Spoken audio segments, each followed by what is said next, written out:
The word pessimistic is described as expecting bad things to happen or something not to work out.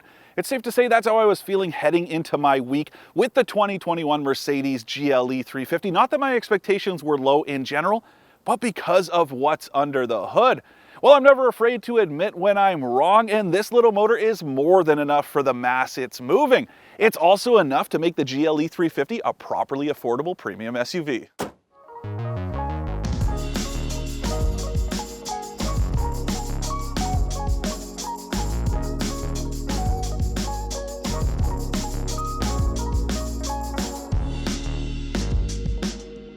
For more expert car reviews, don't forget to share our channel and subscribe so you can catch some of this and maybe even a little of that. $69,900, that is the starting price for the GLE 350, which means it's not the cheapest premium SUV this size that's out there, but it's not the most expensive either. And much more importantly, that means it's about $7,600 less than the GLE 450, which uses a 3-liter straight six instead of this 4-cylinder. That is a fantastic engine, and you can find out exactly how I feel about it by going ahead and watching my Mercedes E-Class review once you're done here, or better yet, just hit that subscribe button so you don't miss any of the videos from the AutoTrader.ca team. Well, that's also a decent chunk of change, and it's one I don't necessarily think you need to spend, especially not if you aren't towing with any frequency. Now, technically, Mercedes says this can pull the same 7,700 pounds or so as the GLE 450 or any other GLE model out there, but I personally would not want to be towing regularly with a 4-cylinder, and I'd be willing to bet that it burns quite a bit more gas in the process. Now, here's the deal. Before this week, I probably would have told you to skip the base version of the GLE, even though I hadn't driven it. It's nothing against this 2-liter turbo motor in general.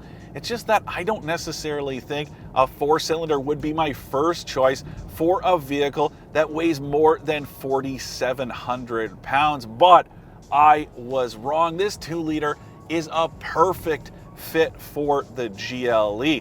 Now, don't look at the specs, because if you do, you'll find out it only makes 255 horsepower and 273 pound-feet of torque. Not exactly drool-inducing numbers, but if you use the butt dyno instead, there is plenty of pull. Acceleration, it's nice and strong. And if it wasn't for the way it sounds, you'd have no idea it was a 4-cylinder in the first place. My only real issue with this engine is the auto stop start system. It is among the most jarring I have ever experienced. If you get to a light or a stop sign and the engine shuts off, it really lurches forward when it kicks back on. But there is this button down here next to the ignition switch, so you can turn the system off if you want, though it kind of defeats the purpose of having it in the first place. Now let's talk about fuel economy. Technically speaking, this does burn just a little bit more gas than the straight six that comes in the GLE 450. This one's rated for 10.8 liters per 100 kilometers combined, and that one's rated for something like 10.4. And you know, that probably has a lot to do with the fact that that has a mild hybrid system and this doesn't. But I will tell you this, I have been doing way better than those official numbers all week long. I'm barely burning more than 9 liters per 100 kilometers combined, which is pretty impressive for the size of the GLE, as well as the fact that in Canada, all-wheel drive is standard. Now, speaking of size, this is just a very practical mid-sized SUV. As you can see, I have all kinds of room up here, and the same goes with the back.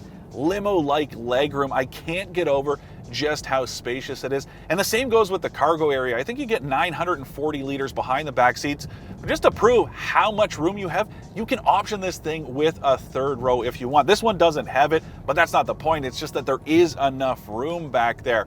My only issue with the cargo area, if you do want to fold down that 2nd row so you can take advantage of the 2,100 liters you get with the rear seats folded, you have to walk around to both doors and fold the seats down. That way there are no quick release handles in the back. That's a bit of a bummer, but there's a ton of space in here overall.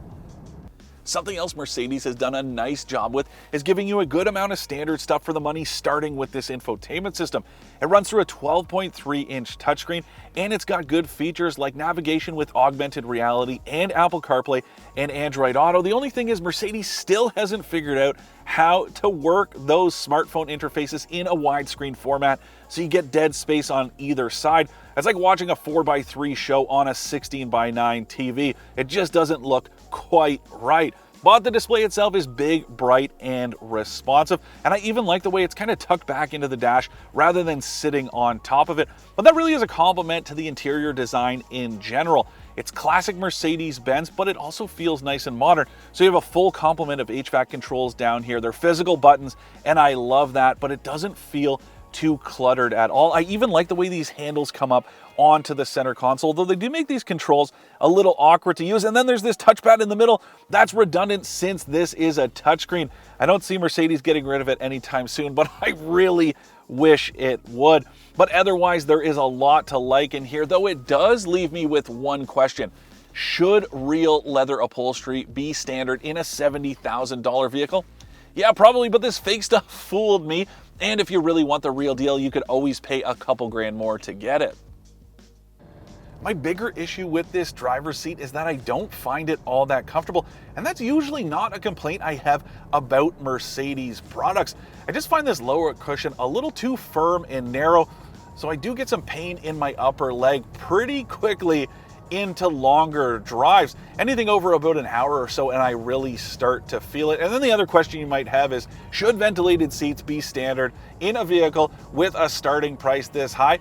And I probably think so, especially because the only way you can get them is if you add a $2,600 package. Now that also gets you massaging front seats and a few other things like a cabin aroma thing. I don't know, it's not really my cup of tea, but it's all part of a package. But I do wish you could get those seats as a standalone option, because everything else is part of packages like this one I have that gives you heated rear seats as well as heat on the door panels. Cool, but I do wish you could get some standalone options that don't add to the price quite as much. But I do have to say, regardless of those seat complaints, this is a very comfortable cruiser overall, especially out on the highway. Now you can get a standalone option, and that's air suspension, but I don't even think you need it. This thing does have adaptive dampers, and it is a little stiff overall, a little clunky over big bumps, but not out on the open road. You're really gonna notice that around town or in a parking lot. Let's say, I don't know, it's a busy weekend and you're crawling through downtown while people are out shopping. Yeah, you're gonna feel some of those bumps, but as soon as you get out onto the highway, it is smooth and supple. It is outstanding. It's almost as good as that E-Class I just tested in terms of ride quality and comfort out on the open road.